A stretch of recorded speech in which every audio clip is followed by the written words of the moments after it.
வணக்கம் திதி. கன்னியாகுமரி மாவட்ட ஆட்சியர் அலுவலகத்தில் கிராம நிர்வாக அலுவலர்கள் தற்போது உள்ளிருப்பு போராட்டத்தில் ஈடுபட்டு வருகின்றனர். கன்னியாகுமரி மாவட்ட ஆட்சியர் தலைமையில் நேற்று அகஸ்தீஸ்வரம் கிராம நிர்வாக அலுவலர்களுக்கான ஆய்வுக் கூட்டம் நடைபெற்றது. இதில் ஆட்சியர் அனைவரும் முன்பாக கூட்டத்தில் வைத்து வாக்குச்சாவடிகளை கண்காணிப்பாளர் திரு நாகேஸ்வரகாந்த் அவர்களை ஒருமையில் தீட்டியும் அவரது கைபேசியை அனைவரது முன்பாகவும் தூக்கி எறிந்தும், மேலும் கிராம நிர்வாக அலுவலர் வீரமணி அவர்களை பொதுமக்கள் முன்பாக வைத்து பிச்சை எடுத்து பிழைக்க வேண்டியதானே நாயே என்ற அநாகரிகமான வார்த்தைகளையும் பேசியுள்ளார்.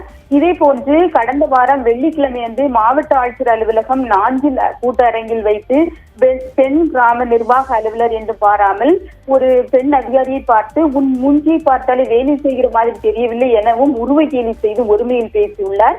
மேலும் இந்த தற்போது எஸ்ஐஆர் பணிகள் தொடர்ந்து நடந்து வருவதால் கடந்த 1 மாத காலமாக இந்த கிராம நிர்வாக அலுவலர்கள் சனி ஞாயிறு மட்டுமின்றி வேலை நேரங்களையும் தாண்டி அவர்கள் முழு பணியில் வேலைகளை செய்து வருகின்றனர்.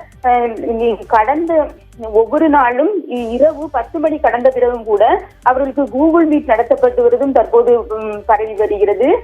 எந்த பணியையும் அவர்கள் தொய்வின்றி செய்து தங்கள் கடமைகளை செவ்வனே செய்து வருவதாகவும், இதனால் கிராம நிர்வாக அலுவலர்களை மாவட்ட ஆட்சியர் நடத்துவது அவர்களுக்கு மன உளைச்சலை ஏற்படுத்துவதாகவும், எனவே இது மனித உரிமை மீறல் எனவும் மாவட்ட ஆட்சியர் அவர்களை கண்டித்து தற்போது கிராம நிர்வாக அலுவலர்கள் உள்ளிருப்பு போராட்டத்தில் ஈடுபட்டு ஆட்சியர் அவர்களை நேரில் சந்தித்து இந்த வருத்தம் தெரிவிக்க வேண்டும் என்ற முடிவோடு தற்போது உள்ளிருப்பு போராட்டத்தில் ஈடுபட்டு வருகின்றனர்.